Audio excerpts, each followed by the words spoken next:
Maryland basketball gets absolutely dominated. You are Locked On Terps, your daily podcast on the Maryland Terps. Part of the Locked On Podcast Network, your team every day. What's up, everyone? I'm Tre Moore, video content creator for 247 Sports and InsideMarylandSports.com, and host of Locked On Terps, part of the Locked On Podcast Network, your team every day. So thank you for making us part of your day. And we saw one of the worst games we have seen this season, and we have seen some bad games from the Maryland basketball team this season. And my main takeaway from this game, after gathering all the evidence from playing a while now, playing a couple of out-of-conference games, this Maryland team isn't ready to make any noise in the Big Ten and compete with the Big Ten best. That's my takeaway from this game. Maryland gets crushed by Purdue, 67-53. Never felt close. We didn't match up well with them at all. Purdue was better in every single category you looked at. They were much better coached. They had a better game plan. They had better players. They had a lot more skill.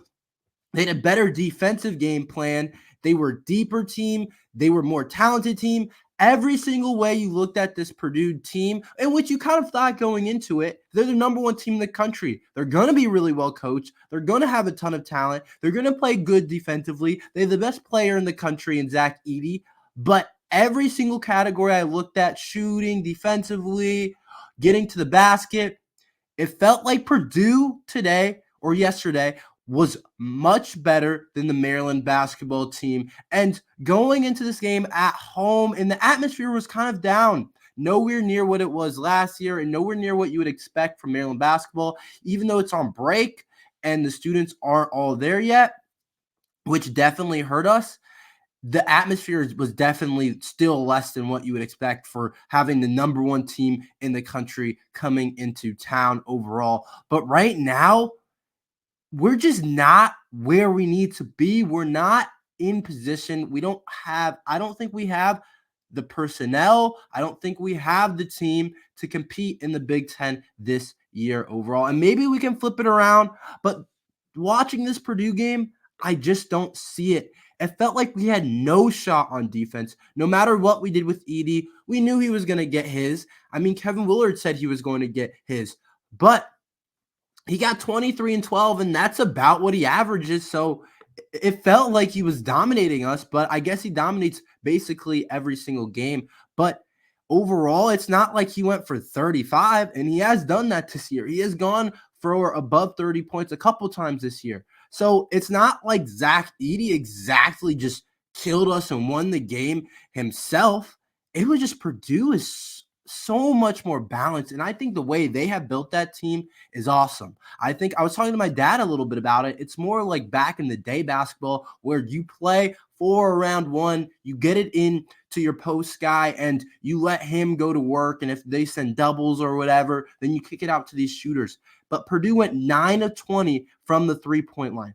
Right now, I'm not going to lie, this Purdue team is perfectly constructed because if you double team Zach Edey, which we tried to do a lot of the time, we would like triple team him sometimes. And I said, if we're going to double team Edey, the rotations have to be on point. And a lot of the times they weren't. They weren't on point at all. And that's part of the reason why I think we're not ready to win in the Big Ten. Yes, that's kind of fixable, but it seems like there's always some sort of problem, and all like the small things like rotations and defensive stuff like that, it kind of gets overshadowed by the other stuff that we do so poorly that I'll get into in a second.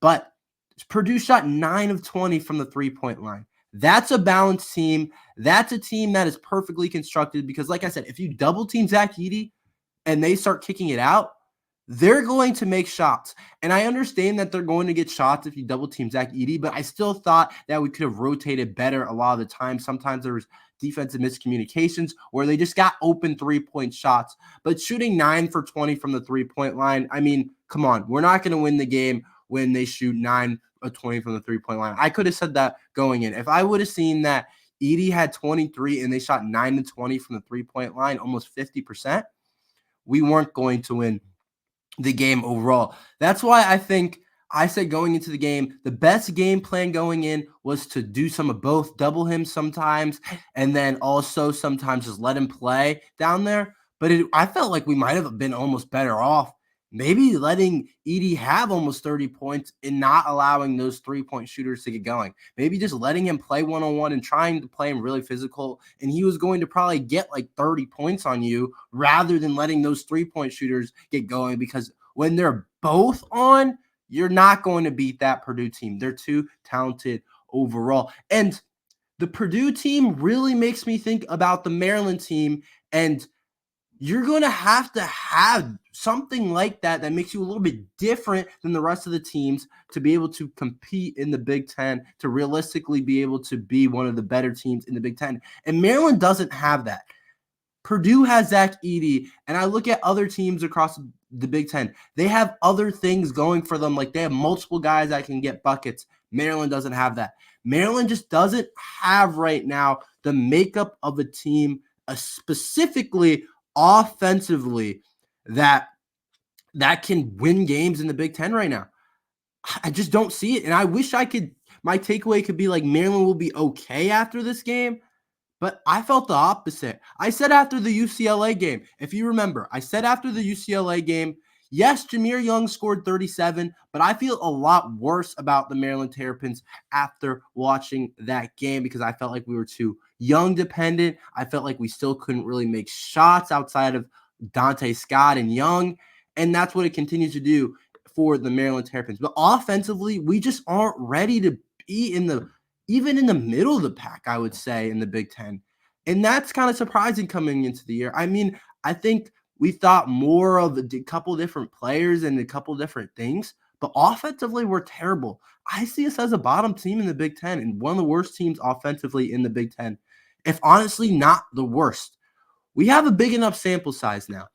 It's not like we can say this is the first couple of games of the season, like we're still figuring it out, and we still have like about half of the season to go, but we have enough game evidence to show we're not going to be very good offensively. And it's not like I want to say like something's not exactly clicking. Like, yes, maybe there's some stuff Kevin Willard can draw up better, but overall, Kevin Willard said it in his press conference. He got guys open shots. Like we had wide open 3-point shots. We just couldn't hit them. And at the end of the day, it's not like we're in a slump. Like I thought Jamie Kaiser at a certain point in the season was in a shooting slump because we knew he was a really good shooter overall. We knew he's a really good 3-point shooter, but shots weren't going in, which can happen for a freshman. And he's definitely gotten better. He had 6 points today, or yesterday. I keep saying today. 6 points yesterday and went 2 of 3 from the 3-point line. But outside of Kaiser and Batchelor, those are two guys that can shoot the ball well, but they just can't really do much off of the dribble. But outside of that, I just don't see very much shooters on the team. So it's not like, oh, like these guys are in a shooting slump like Kaiser, like I said, Kaiser was, or it's not like, oh, Steph Curry's in a shooting slump, but we know he's an elite shooter. And obviously none of these guys are Steph. That's a very extreme example, but it's not like that. These guys straight going into the year, we knew that we were going to struggle with 3-point shooting. And so it's not like they're in a slump. We're just not a good shooting team. That's my point. We're just not a good shooting team. And when teams start keying in on that, it is so hard to be able to do anything else because Purdue was packing the paint. Whenever any Maryland player got into the paint, they would just collapse on them overall. And you see it with the numbers. 33.3% from the field against Purdue. 22.7% from the 3-point line. And probably the worst stat of them all, if we're not going to shoot well from the field or from the 3-point line, we got to shoot a really high percentage from the free throw line. We shot 54% from the free throw line. So 3-point shooting, free throw shooting, and from the field, we were horrible against Purdue. And like I said, I think a big part of it is because they don't have to respect our 3-point shot. Nobody on our team right now, even though Kaiser's a really good shooter and Dante Scott has had some good streaks shooting the 3-ball, nobody on their team scares you when it comes to shooting right now. And that's not a good spot you want to be because, like I said, teams are going to pack the paint and really key in on getting to the paint. And so it becomes really hard for you to be able to shoot the ball well. It was easy for Purdue to guard us, is what I have in my notes. It was easy for them to guard us. Pack the paint, get bodies in the paint, make it hard for them to get to the rim. And I don't see how we flip it around. I hate coming in negative, but that's my take on things. I don't see us being able to shoot the ball better. We're getting open looks. Teams just don't have to respect it. And maybe we have a game where we shoot the three ball well, but I don't see it happening on a consistent basis. They can go to the gym tomorrow. It's not something you fix in like a day. Like, it's not something you can fix in the middle of the season. That's off-season work where you really can change your three-point shot. But at the end of the day, still, it's really hard to become a bad shooter into a decent shooter into a good shooter. Like, that's really hard to do, even with a ton of reps.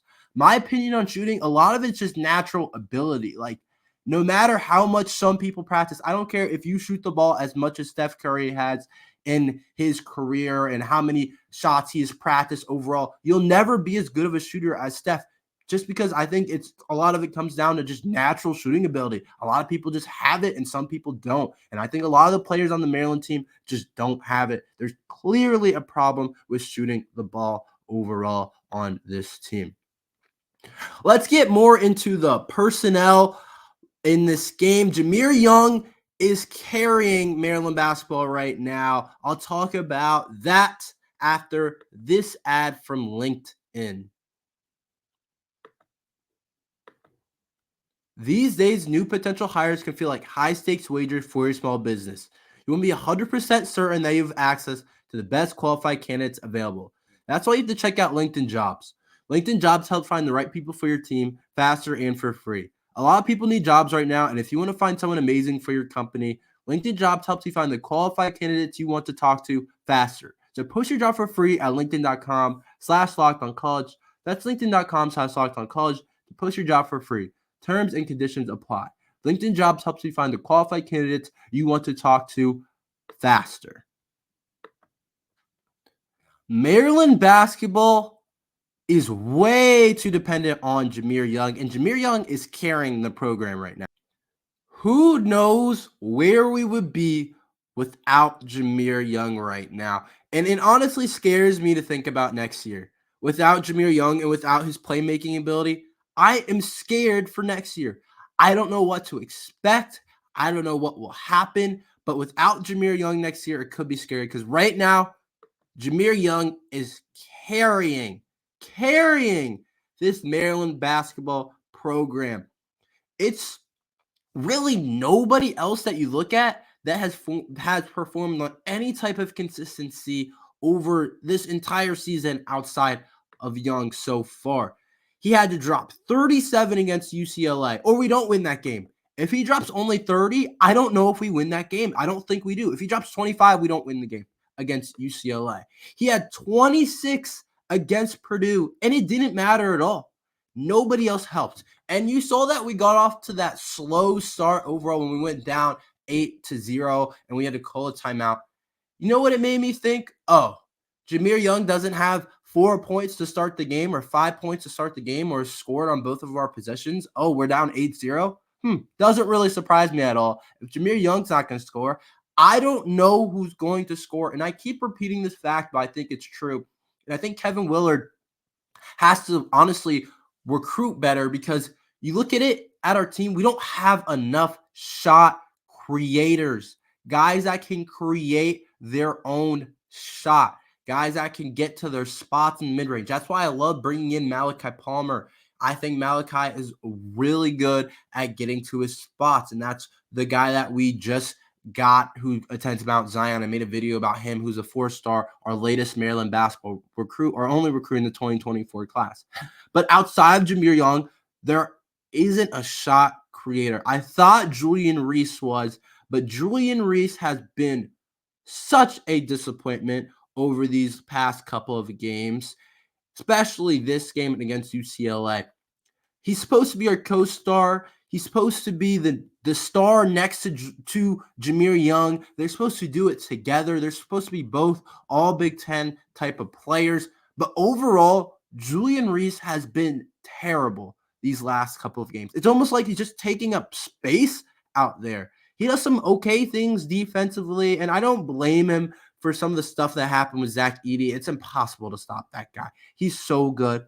But Julian Reese did nothing offensively, absolutely nothing. And we went into the game saying, we're going to need both Reese and Young and somebody else to play well outside of those three. What we really got was Jahmir Young played well, and Jahmir Young went cold in the first couple of shots. He could have easily had 30. He went cold the first quarter of the game and still ended up with 26. He's taken more shots than anybody. I want to say he had around 26 shots.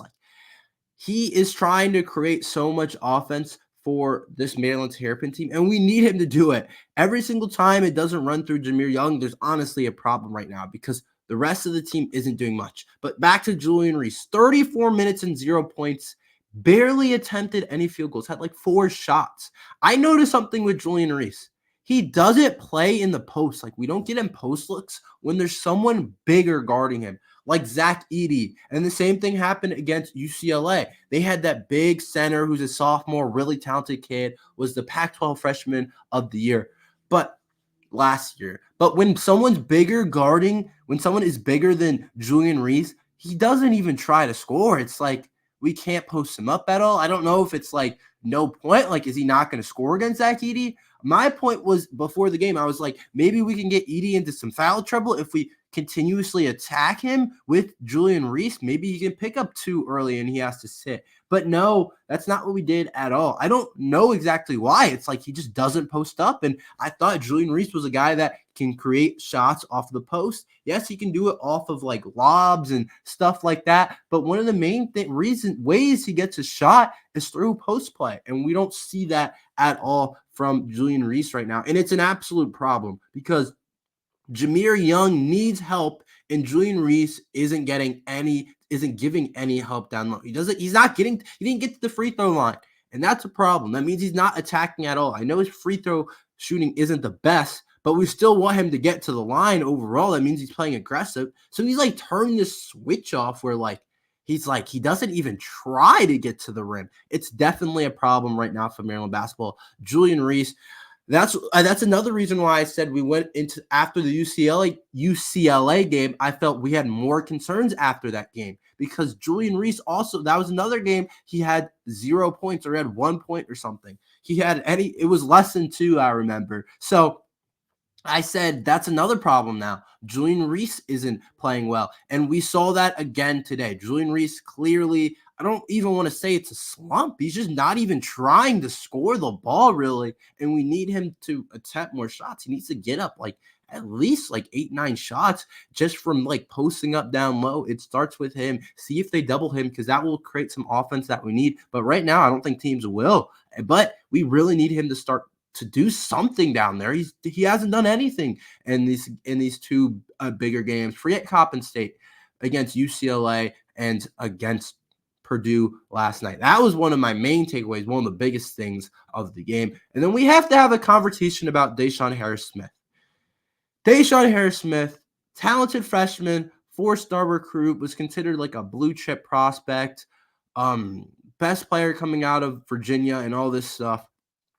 And I don't want to say he's been a letdown, but I don't think he's ready in a lot of ways. And you kind of have to let him play through that. But there's just a clear weakness in his game, in the shooting ability, that is making it really hard for me to support him starting. I think try something different. Try maybe Deshaun Harris-Smith coming off the bench. I love Jahari Long starting. I'm okay with going to more experience. Obviously, you don't want a guy like Deshaun Harris-Smith to transfer out or anything. But right now, he just can't hit shots at a high enough level, and you need a real offseason to be able to fix that. He had 2 points, but the amount of minutes he's playing, he really needs to have more than 2 points. We need to balance out some of the scoring. And he's just not shooting a high percentage. He is definitely getting open looks. One time he got a wide open 3. Purdue didn't even try and contest it. They read the scouting report, didn't even try and contest him. He went 0 for 3 from the 3-point line and 1 for 7 from the field. He's kind of used to in high school at Paul VI to be able to just kind of bully guys down low because of how strong he is overall and be able to just get to his spots down low near the rim. But overall, it's just a different game. And in college, you just can't do that anymore. You have to have a jump shot when you're 6'5" shooting guard. And he just doesn't have that right now. His jump shot isn't there right now. And I don't want to say it's broken, but it just doesn't look right now overall. And I know he continues to put work in on the gym, but Deshaun Harris-Smith has not helped at all with the 2 points. So I'm looking at Julian Reese and Deshaun Harris-Smith. A lot of people thought maybe those are our second and third best players this year. They just haven't done a lot. Geronimo and Scott played all right. Scott had 8 and on 2 for 6 from the field, and Geronimo had 9, which 9 is about what you want from Geronimo, but he went 3 of 10 from the field, so it wasn't very efficient. There's absolutely no help for Jameer Young. Jameer Young is carrying this team to whatever we become. We're really going as far as Jameer Young goes. If Jameer Young has a bad game, we might lose by 20, 30 points, even against not the best of team right now. Jameer Young is absolutely carrying this team. Let's get into more of a positive note. Let's switch our focus over to football a little bit. There was some pretty big news that Ruben Hyppolite will return. We'll talk about that in 1 second. So Ruben Hyppolite is back. This is a big get back for Maryland football overall. It's huge news, honestly, for Maryland. And it came out today, a couple hours ago. They released something on Instagram saying like the last dance for Ruben Hyppolite. But I think it's a pretty big deal that Ruben Hyppolite is back. I think most importantly, he's a big time leader for this team overall. He gets it done. He's a really, really top end leader for Maryland football. And I think him coming back, he's going to even continue to do that at a higher level. And then also, he's just a good overall. He was third team all conference, all Big Ten. And so when you need guys like that, and he looked awesome in Maryland's bowl game. I was looking at him. He was wearing number 4, I think, which is different. He usually wears number 11, but he was wearing number 4 in the bowl game, if I'm not mistaken, and if I remember correctly. And I was like, for a second, I was like, who is that? Like, Ruben Hyppolite looked explosive. He's got sideline to sideline speed. I don't know if we realize because he's been in college for a while, and guys that come back repeatedly usually don't have the type of talent that like the high-end NFL guys have, obviously. And I'm not saying he does, but he's got some talent still, a lot of talent. I think he can make it to the league. I really do, because he's got some speed from the linebacker spot. Depending on how he plays this year, he has a chance to do some things. But he's a chance to have a big year next year, and I think it's big for our defense because Jason Barham is gone. But overall, I feel a lot more comfortable in the linebacker room knowing that Ruben Hyppolite is back, and I know how well Wheatland has played at times. I feel a lot better about our linebackers. So I think it's a big-time deal that a third-team all-conference player is coming back, and all Big Ten type of players coming back, and a guy as good as Ruben Hyppolite is back in College Park. That's all we have for today. Thank you for listening to Locked On Terps. Make sure you like and subscribe. Hopefully Maryland basketball gets better. We're here every day talking Maryland football and basketball. But thank you for listening to Locked On Terps.